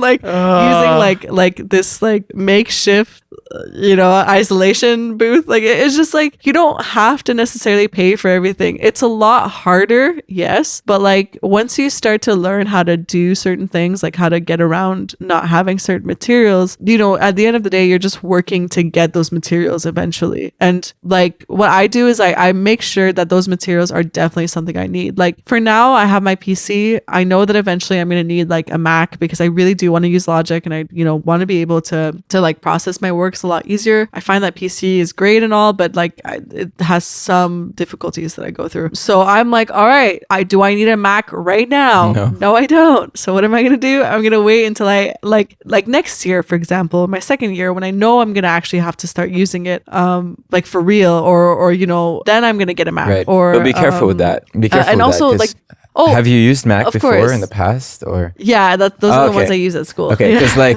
I remember starting at Concordia, I bought my first Mac there. That's the first time I ever used a Mac, and I had to learn the whole program, the Mac system on top of the program. So like, just be careful with that. But if you're already used to it, then of course, go for it. Yeah, it's like it's all we have at our school is Mac. So like that's also the thing is I use a PC at home. Everyone else has a Mac, and I'm just like fuck all y'all. But like same thing with software, right? Like you don't have to buy every update of a software. Like really be sure. Like I have Cubase 10.5, I think. Oh yeah. I have Cubase 10.5 right now. There's Cubase 11 that's out. The school has Cubase 11, so I'll sometimes use their Cubase 11. But I'm not gonna fucking buy Cubase 11. I know that their update is coming. Cubase 12 is coming at some point in 2022. So I'm just gonna wait. I'm just gonna wait it out and be like, that's when I'm actually gonna buy the update. I'm not gonna fucking buy 11 and then 12 and then like keep going that way. It's not sustainable. So you have to be smart. You have to as someone had told me before, and I totally didn't listen, when you get your tattoo, you need to be sure you want that tattoo for a whole year before you get it, which like I knew I wanted my tattoo 2 days before, so take your own advice. But when it comes to music, software, all that stuff, don't just make rash decisions. Or if you do it on like Boxing Day or Black Friday or something. I made a lot of rash decisions on Boxing Day. This episode is brought to you in part by Black Friday. And Boxing Day. Yeah, exactly.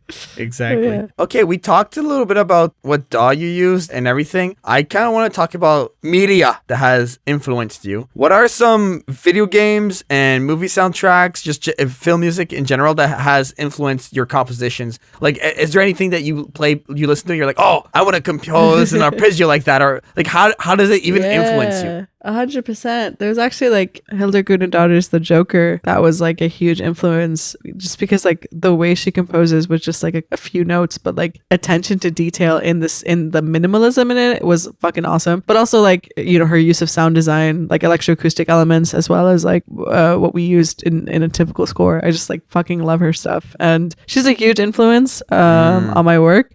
I think like another influence is there are two composers, Sonia Belisuva and Giona Ostinelli are the two composers that worked on the first season of the Witcher series, and I thought that score was amazing. I thought it was awesome. Definitely a huge influence. I mostly read about how Sonia had like, she was like buying instruments and just playing them, and then she would record them, and that's like, yep, that's gonna stay in there, or like that's an instrument I want. So her way of like just like adding, like experimenting with different things, playing it herself, and then having that in the score is really awesome. And that is also like a big influence in what I do, because I tend to do that a lot. I tend to buy too many instruments for my own good.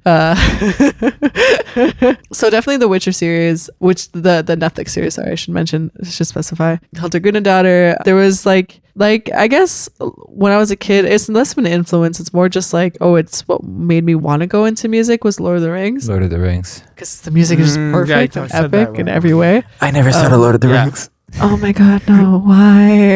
No way. Yeah, I know. Why? Literally, man, you're missing out. Yeah, it's the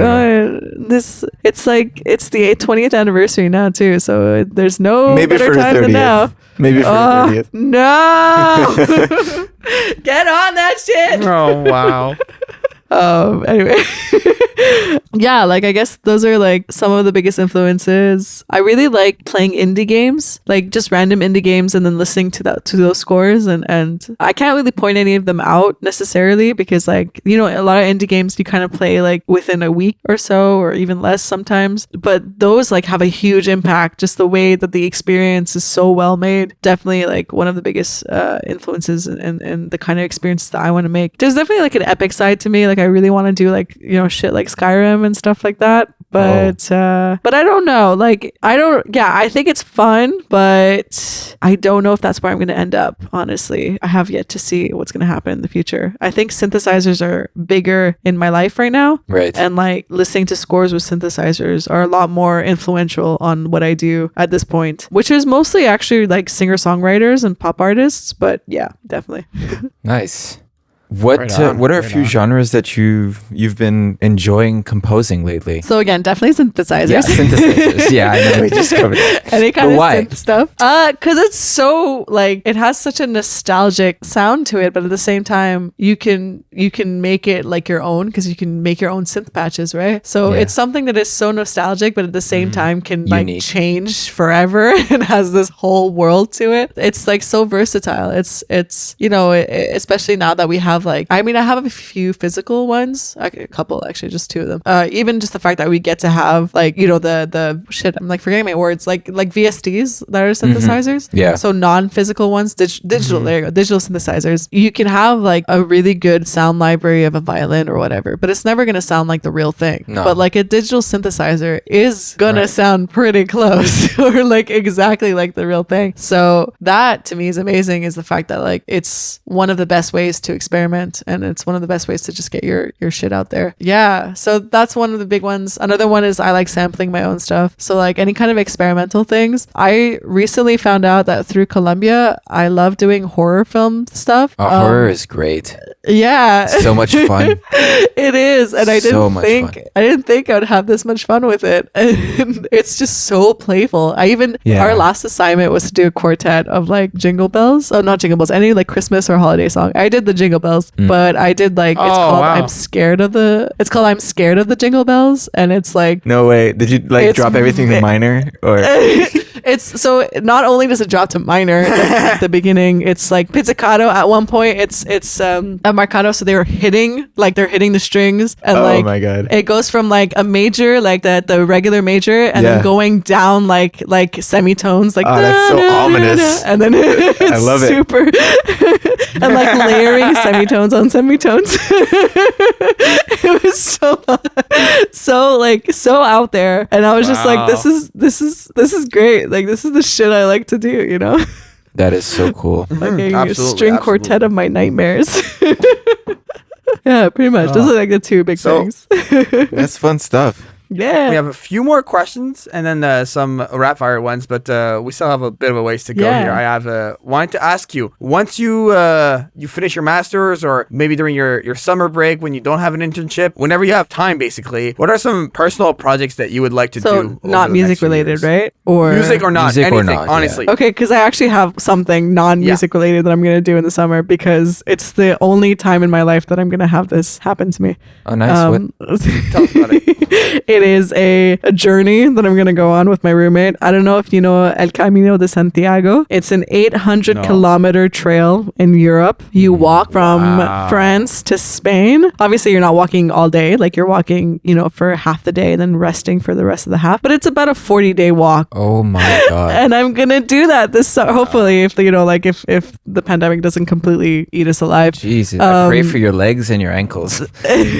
So I'm actually very used to walking a lot. My roommate less so I told her she has to start training as of now, and I'm probably gonna actually start training too with a backpack on my back on a treadmill, because I love, like, as you know by now, I love traveling, but I also love challenging myself with like these really big physical exertion challenges. So this is definitely like a big thing that I'm going to be working towards in the summer. And I love doing that, like getting away from music. I'm looking at it right now. It looks so intense. It's asking me to book a trip. I'm so excited. And we're going to be like backpacking around Europe for a couple of weeks before the trail, because I also want to see a little bit more of Europe, and I want to show her basically how to walk, because like honestly my roommate needs help. God, if she listens to this, she's going to kill me. But yeah, we're going to be backpacking. So that's like a big, this is like a big thing that I do a lot. I actually travel a lot, and getting away from music helps me so much, because like, again, you fill your head with it, and just traveling and listening to other sounds and other music and like seeing other worlds really helps you kind of like let your brain kind of bake, basically, like it's cooking itself for the next time you go in front of a computer, in front of an instrument, then you start like coming up with new shit. So that's like a big thing that I'm working towards. Other than that, like music wise, I really do want to eventually write an album of some sort. I don't know what direction I want to take it. I just know that I want to do at least one in my life. It's like a, like a bucket list thing for me. And like I keep, saving, like I have a playlist on Spotify where I save music where it's like inspiration, basically, because it's like music that I think I'm gonna kind of like the genres I might be going towards. Not entirely sure yet, but sometimes I'll listen to that and I'll start thinking like, oh, maybe I should like write this or write that. But I'm in no rush for it. So if it happens within the year, great. If it doesn't, then whatever. Doesn't matter. It'll come eventually at some point in my life. So yeah, those are like the two things. Right. Yeah. Wow, that's ambitious. Which one, Very the walk cool. or the album? Wow, both. But You're gonna write an album on the walk. Maybe actually that might be what I need. Just write the album on the walk. Yeah. Why not? It's a lot of time. It's 40 days. Yikes. Yeah. Plenty of time. Just bring a laptop, Cubase till 12 by that time, and I just, think you just need like a pen and paper, right, to write lyrics, because at least you need like some kind of it's good. Yeah. It's fine. Yeah. Right. Nice. And what about right now? Is there anything that you're working on? Any short films that you're currently working on? I am working on 2 student short films called The Box. One of them is called The Box, and one of them is called Bang. I should get the names of the people. So Bang, I'll start with that one. Bang is by Emma Masaryk. She's a first year in the master's program, just like me, in film at Columbia. The short is basically like about a girl who is broken up with and cuts her bangs. That's why it's called Bang. It's a very I find it's a very sweet. It's really cool because it's very pink. Like everything visually is very retro. Oh, that's cool. Yeah. So she really wanted me to work on it because of synthesizers. So it's a huge heavy synthesized score, and it's awesome because of that. Awesome. It's just just herself. Oh, it's freaking great. I love it. The second one that I'm working on is hilarious. The thing about this director is that he actually writes at the end of his credits written and directed. Like he doesn't written and directed by him. He just writes written and directed, and it's his own personal joke. Oh, no. He's funny. Okay, so I'm working on The Box, which is by Benjamin Sepinuk. He's also a first year at Columbia College in the MFA film. His short film is a trip. It's also very synth heavy. They're both friends, if you can find that out from, they both like synthesizers. So this one is about someone who is trying to put a letter into a letterbox, but we don't know what's in the letter. But for some reason, it's like he can't do it, and every time he goes close to it, it's like he hits the trash can. He's like, fuck, he just can't do it. And then when he finally gets the letter into the letterbox and he walks away, he runs back and he beats up the letterbox because he wants the letter back. But we don't know what the letter is. So it's just it's only one shot, it's only one take, there are no cuts in it, and it's hilarious. It's so good. And yeah, it's this someone who's going insane from not being able to post this letter because we just don't know what the fuck is wrong with this. That's amazing. Really good. It's so fun. So those are 2 short films that I'm working on right now. I don't know if there's gonna they told me they might be working on another short film. Right. When are they set to release? So that's a good question because I still have to do my final rewrites for those. So I think they're waiting on me. Come on, Neusha. Sometime in the next coming. No. I'm gonna do it definitely by this winter break. So I think it's just I need to actually sit down and do it. They're in no rush, but I think at least in the coming 2022, at the beginning of 2022, it'll come out. So I'm excited. I'm excited to see what's gonna come of this. Nice. So are we. Nice. So by the time this episode's out, it's probably out now. Yeah. Yeah. Okay, cool. Okay, I want to ask you about, we talked about like struggles such as imposter syndrome and writer's block and everything else, but more on the tech side of things. Tell us about the importance and the struggles you've had with file management, because prior to recording, you kind of made a fuss of it. You kind of said, like, we got to talk about this a little bit. And I don't know where this question is going to lead. It's kind of thrown in there at the end. So go ahead. Oh my God. Organize your files and come up with a naming scheme, please. It's so... The amount of times, I think it's because I've never had to do this many rewrites and never had to do this big of a project scale. But like, you know, now I have big projects. I have so many rewrites. Like, it's so important to be able to find your files, but also to be able to rewrite your stuff. Like, if you exported something and like you need to go and find that instrument because, like, I don't know, the third time you met with a director, they just realized that cello or whatever is like just like an octave too low, or I don't know, that it's like too present or to this or to that. If you can't find that cello, you are so screwed. Like, you gotta find a new way to basically like magic your way out of it. It really is that. Like, and I had to do that because there was like cues I had written at the beginning of the semester that I didn't have to rewrite a certain thing until the very end. I think it's like in between those two, there's like 10 weeks. So, and like I got better and better at managing my files after that. So it got a lot easier to rewrite some stuff. That fucking piece from 10 weeks ago, I went back to it, legitimately had to just like cut out a part, rewrite, and like do a crossfade thing and try to mask it to make it seem like I didn't just like, you know, do a collage basically, because I couldn't find it. I couldn't find the file. I couldn't find the original, you know, stems. I couldn't find like the original instrument anymore. And by the way, Cubase, sometimes or like not just Cubase, any kind of DAW, sometimes, you know, you think you have something saved, like a patch saved or whatever. If it's not there, it's not there. Like, if you don't name it properly, if you just name it like scratchy sound, that's not good. That's not good enough. Like, you're not going to find it to replace it. And like, I had so many of those problems. So like, I can't stress enough how important it is to have a file management, because like, it's so easy to lose things. And sometimes you will have to go back 10 weeks later or more to a project and you're not going to fucking find it. So don't be like me. Don't do that, please. Make your lives easier by having a good file system and naming system and just everything system, export system, everything. Oh man.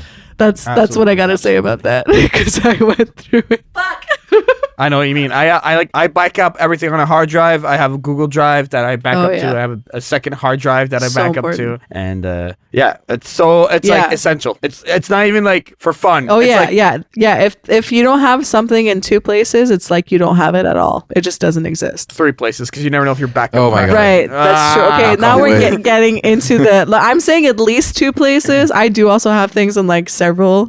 I think I have one thing that's in like 2 cloud backups and like 2 physical storage. Yeah, actually, I'm pretty bad with that. Like, I only have 1 backup. Oh my God. I don't know how you do that. There's great options like Google Drive, and you can like, I have like a monthly thing for like 200 gigs. It's like not even $4, and my most important stuff goes up there, and it's a great way to Anthony and I like pitch files to one another using it. You know, so it's so cheap and so useful. So I think I recently bought 10 terabytes on Google Drive. I was like, fuck it, I need that. Yeah, you need it. You need it. Yeah, on top of a physical copy. Yeah, exactly. And clean up your drive. Like, I'm going through a major cleanup right now. I'm going through all of my, you know, actually seeing what I need to keep and stuff. So definitely clean up your drives. Yeah. One thing is super important, like just putting everything in folders and like subfolders and subfolders, and you know, subfolders. Oh my God, yes. And that also was a hard lesson to learn. Yeah, just I fucked up.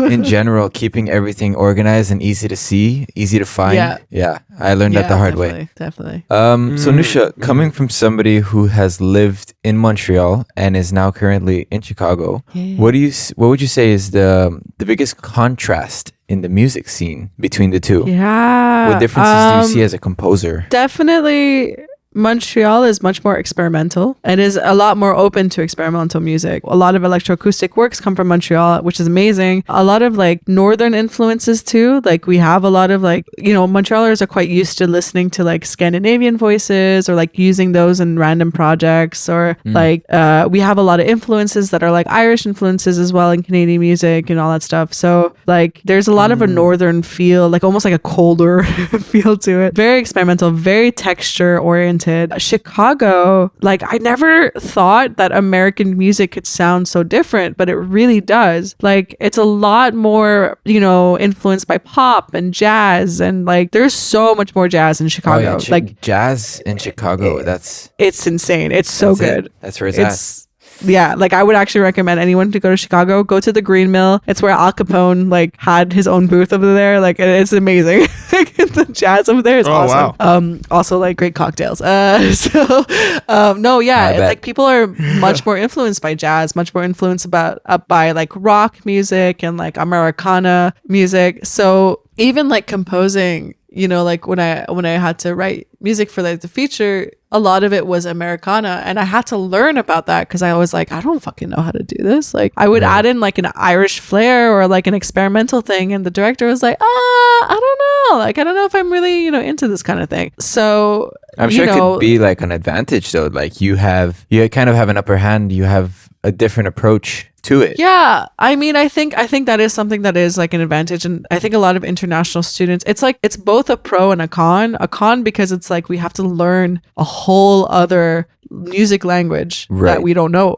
But once you learn it, you have exactly a huge upper hand. Yeah, exactly. That's the thing. It's like you have that extra element to you too, which I'm really grateful for also. But yeah, no, it's so different. It's like it's almost like American music is closer to perfection in music. And I'm you know, I'm not saying this in like there is perfection in music, but whatever perfection can sound like, taking away the edges of something and making it more round or whatever. And then Montreal has more of an edge to it. It's like that rebellious teenage, you know, that's like, I'm listening to fucking like Brian Eno, it's not Mom. a phase, Mom. You don't understand.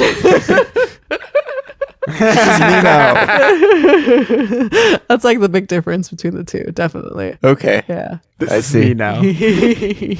Oh wow, I love Brian Eno. He makes good music, honestly. Oh, I love it. I yeah, can listen to some fucking good A music for like an hour. Yeah, easily. Like at least an hour. You know, you can't listen to 2 minutes of it. But that's what I'm saying. An hour is like one piece, right? No. It's not even like like one piece of music is an hour. Absolutely. Fucking A, yeah. Yeah, very true. No, I love it. Okay, yeah, for sure. And we kind of hit all the big questions. I kind of wanted to just like rapid fire ask you a couple of things here, and then we'll slowly wrap things up. You talked about Cubase. Is that the only DAW you use? It's the primary DAW I'll use. I will, I haven't used Reaper for a while, but from time to time I'll go back to it. I also do like Ableton Live. I know that it gets a lot of flack or whatever, but honestly, it's a great fucking DAW to experiment on. So yeah, Ableton Live is always going to have a special place in my heart. But Cubase is definitely the main one. Right on. What about notation software? MuseScore, Sibelius, what's your poison? My poison's Dorico, although I still have problems. Oh, I don't know Dorico. Dorico is the Steinberg, so it's the same company as Cubase. I'm still learning to really get like good with it, I guess, and it does piss me off from time to time, but it's good. It is very, very good. Like I can't shit on it too much. It's actually very good. Dorico. Okay, very cool. Is it just? I'm looking at it right now. Like what's so appealing about it? The user interface is really nice. It's really easy to like. It's very you know when it's like easy to use, like it's almost like second nature. Like it's easy to understand. It can also it's user friendly. It can do a lot of things too. It's great because you can put a film. I don't really use it for that, but I think it's a great feature. You can import a film and it'll actually like sync with your film. So you can write in music that will like actually sync with the cue. So I think that's a really cool aspect of it too. Nice. Very cool. Yeah. Okay, what about go-to gear such as MIDI keyboards, interfaces? You talked about doing a lot of DIY. So I mean, I'm curious, what do you use usually gear-wise? DIY, I'll use a lot of clothing and carpets and closets. Sometimes like foam and stuff like random foam. I'll use that. But my go-to gear, like I'm a sucker for Arturia. I think that I just love their keyboards. I love their synthesizers. I have the Micro Freak back home. I also have like the small keyboard, the Keystep, I think it's called. But I am thinking of upgrading to the 88 eventually. Yeah, it's great. I fucking love it. And I really want the 88 eventually. I think it's great. I think it's I think it feels nice. As a pianist, Arturia feels really nice. The other go-to, the SM58 is always what I like tell everyone to get who wants to record anything, because I'm just like, if you don't have any money, but you want the most versatile microphone that you can do stuff on, and you don't have great sound isolation or whatever, like SM58 is my go-to to record absolutely anything. For any beginner, it's also like indestructible. You could throw it into a volcano and it probably wouldn't melt. Yeah, Like, it's so versatile and strong. It's crazy. Like, it's sure, like, it won't get like that very specific thing you will get with other microphones, but as a general, it's the best. So yeah, SM58, can't rave enough about that. I have a Focusrite as a audio interface, sorry. I haven't done it with anything else. I've used like the Motu before and the Apollo as well before, but I don't know, something about the Focusrite. Maybe I'm like biased because it's my first one. I just never want to do anything else, with any other like audio interface. I just think it's great. What is it called? Their customer service is also amazing. It's really easy to get in touch with them. So yeah, Focusrite. Fuck nice. Yeah. Thank you. Nice. Yeah. Otherwise, all my DIYs are mostly like are mostly just like space DIYs. So it's just figuring out like how to get your space together, or like how to get a specific reverb that you can't recording environments. Yeah, exactly. Start like getting in touch with the spaces that you're in. Do the clap technique. I don't know if you guys probably know about this, but I don't know if the listeners know. You should like clap in every corner of your room and see where if there's too much resonance in a certain space, or and try to isolate that, or like try to stop that resonance from happening. Yeah, clap test, man. Clap test. It's so funny seeing musicians walk into a room. It's just so funny when you see a musician walking into the room. You already know it. They start clapping. They're just like clapping. It's very resonant over here. Oh my god. Yeah, I know. It's fucking hilarious. We look like idiots. Yeah, a question you've never been asked before, I'm sure. Go to sound libraries. Definitely the Arturia synth collection. Get on that shit. It's the best. Can't rave about it enough. Spitfire has a lot of good sound libraries, but if you have the money, like honestly, one thing that I would recommend is like Piano Book. It has a bunch of like free. Well, I actually like Spitfire also. I think Labs has free stuff too. Like the Labs take advantage of that. But also, Piano Book has a bunch of it's great. And like so Piano Book has a bunch of free sound libraries that are made by like virtual instruments that are made by the community at large. So like that's also a really cool way to find like really odd instruments and like go ahead and experiment with those. Like they're very fun to experiment with. So those are like my biggest places that I go to, and definitely get the effect rack or the bundle from Sound Toys, because it is the best, and Isotope of course, but like Sound Toys fucking awesome. Yes, very cool. At the very beginning, we mentioned that you had a large background in deep listening practices, theater and acting, directing, all that stuff. Do you guys just want to, like, stepping away from music specifically, do you want to just like talk about a little bit of what you've done in those practices? I think deep listening is a lot about like it's a very meditative practice, and it kind of goes into theater as well, like as in that meditation aspect of it. Right. Like I've done a few workshops with deep listening. I've led a couple of workshops with it, and it always has been like that whole like meditation and like listening to your space. And one thing that I do actually, even like in my everyday life, that's a deep listening practice, is sometimes I'll like walk in the street and I'll try to pinpoint different sounds. And if there's like a car, let's say it's a car that I'm pinpointing, I'll try to see how far it can get away from me before I stop hearing it. And I'll try to see if I can like emulate that sound even if I can't hear it anymore. So it's like a really fun practice that I like to do. It's awesome. It's a really good practice too. It helps you like actually like be able to listen to details like really closely. In terms of theater, acting, and directing, I haven't done anything in a long time since I kind of like left that side of me. But yeah, like I remember I used to do like a couple shows. I would like start, I started composing for those shows too. Acting and directing definitely like kind of shaped me as a storyteller. And I think it's something that can be like brought into other things in your life, like being able to network, for example. example, you know, getting outside of your comfort zone, or also like writing music that you understand like how the storytelling is done in a film or in a show or whatever, and then translating that into sound as well. I really thought it was something that I wanted to do in my life. I still think there's part of me that is like open to it. Like I don't think I'm completely, you know, closing the door to theater, like in acting and directing, but I think that I'm at a point in my life where it's like, it's not the first thing I'm gonna go to. It was definitely fun, and I think there's something to be said about being able to kind of like escape into another world and escape into like another person. You know, like basically when you play a character, it's almost like you're meeting someone without actually having to talk to them. So it's kind of like a really cool way to get into someone else's psyche. But yeah, it's a lot of work. It's you know, like it's a lot of time and effort, and I think it's amazing in terms of like getting yourself out there and getting yourself to kind of get out of your you know, mind for a second and like into someone else's mind or into another world entirely. But I'm glad that that's in my past.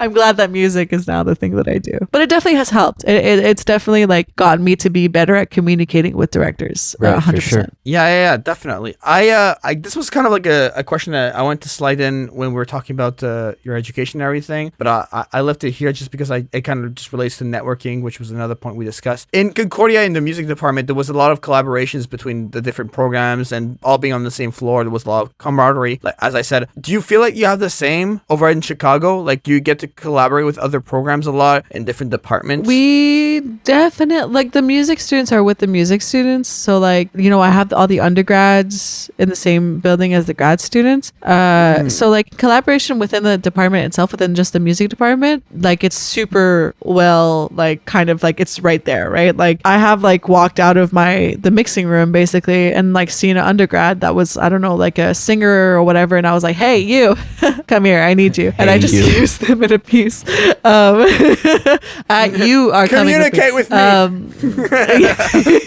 But it's gotten me a lot of like networking things with performers, which is awesome. In terms of like other programs, we're in different buildings, but what I think is different from Concordia and Columbia College is that there is much more effort from the departments themselves to get us to work together. So like I'm working with people from the film department, but we have like people come into our classes all the time from those departments, from video game, film, you know, TV, that come into our classes and are like, hey, we're actually looking for a sound person and a music person, and this is our pitch, and they pitch their projects to us. And that happens like quite often within the year. I would say it's actually kind of easier collabing with other programs just because of the fact that I think people are more open to collaborating and need to collaborate. There was almost like in Concordia, there was less of a sense of like actually needing it. Over here, it's like they want you, like, for sure. They're like, please, we're looking for someone. And you're like, all right.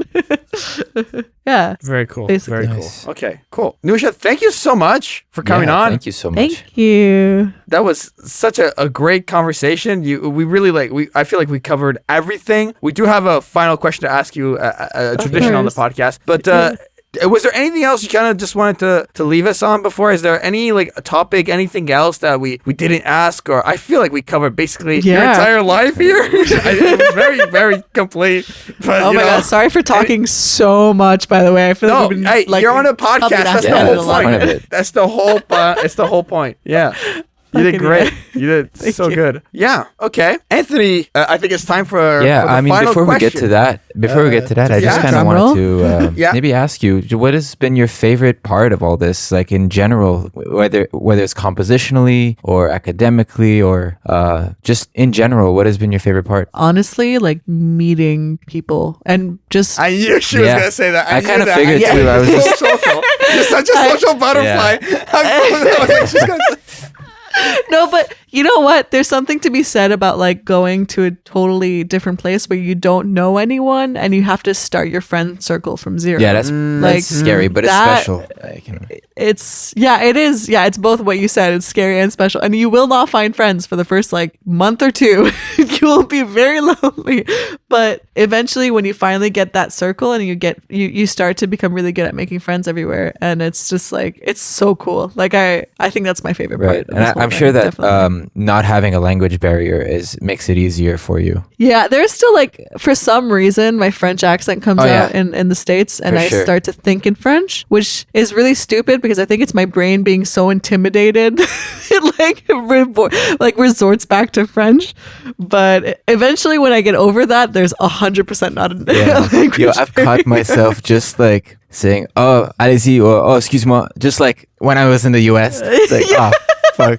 I don't know why. Why is this like a phenomenon that happens with Montrealers? Are we just like afraid of like the Americans? So we're just like, oh, we're so sorry. We're actually not from here. We're French. Yeah.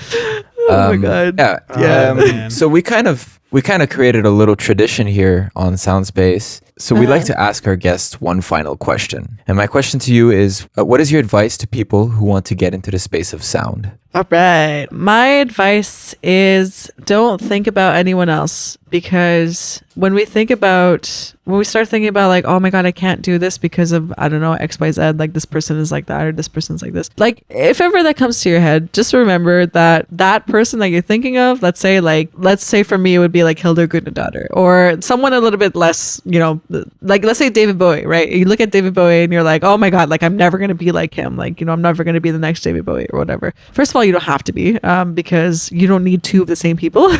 But also just remember that David Bowie or anyone, like you can change his name to anyone in this situation, started out as a person who was in the same shoes as you and who did not know anything about music. Like everyone in this world of sound and space starts out not knowing anything, and like the whole point of it is that you just have to take that first step and just do it. Like there's no one who's going to be able to stop you, and you can't constantly think of like, oh my God, I'm not there yet. Like whatever, this is one of the fields in any fucking career that the more you're in it, the better you get. There's like, you don't get worse. It's just another chapter in your story. Exactly. So just keep thinking about that. There's no getting worse at it. You're always going to get better. So just think about like, okay, I have a shit ton of time until I die, hopefully. So I'm going to use that time to just like experiment and get better at it. And like, I have met so many people in this industry who are so much older than me. And I have also met people who are a lot more accomplished and they're younger than me too. There's just so much,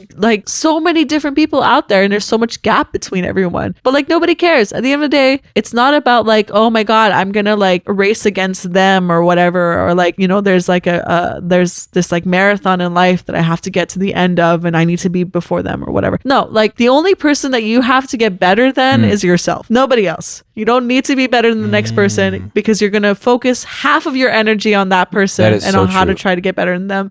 Yeah, you need that 100% of energy on you, and that's who you need to get better than, always and forever. Well said. So, yeah. Very well said. So that's like my advice. Moment. Fucking go for it, man. do it. Just because. Just do it. Fucking Shia LaBeouf. Honestly, though. Yeah. Oh man. That's my okay. advice. Great. Where can people find you online if they wanted to follow you? What's your website? What's your social media? Honestly, okay, so I would say I do have a music Instagram. I don't update it very often. So if you want to, you can follow me at Neusha Music. It's just one word. Like you can go ahead and follow me on there. I cannot guarantee that you're going to see much, although I'm going to try. So if you do follow me, if I see more people following me in there, maybe I'll like be like, oh shit, I should probably update it. But if you do follow me on like my personal Instagram, which like to me, personal and like my work Instagram is kind of the same thing. I don't really care. Like at Neuschmeister. Nice. Which like nice. You can figure out how to spell that out. If you look up my name, you're gonna find it. I'll sometimes post music stuff on there too, even just in the stories. So that's like one of the best ways to keep in touch or to keep up. Otherwise, just like, eventually I'll be out there in the world, but I'm very comfortable staying in the shadows for now. I don't know why. It's a horrible habit. I need to get out of it. Very cool. But you also, when I was doing research, you're also on this website called twine.net. Like, I never saw that website. So maybe I'll make an account on that. So yeah, that's true. You can find her over there too if you want to hire her. You can. So you can find me on twine.net. You can. Yeah, you can get in touch with me through all these things. Like, whatever. Perfect. Everything will be linked in the description. Anthony, where can people find you? You can find me on Instagram at akachi.audio. That's ACACI.audio. You can find me on Spotify as Akachi. And my website is still being made. So once that is done, that will be linked. And that's it for me. Also on Soundspace. Perfect. Yeah, of course. You can follow Soundspace on your favorite podcatcher. Just look us up. Give us a 5-star review. Make sure to follow us on all of our social media pages. Links will be down below in the description. And for myself, I am at Jaian Music on social media. Just go to jaianmusic.com if you want to hire me for freelance audio services such as sound design, mixing, and mastering. So for myself, Neusha, and Anthony, this has been another episode of Soundspace. Bye, everyone. Thank you. Thanks. Bye. Bye-bye.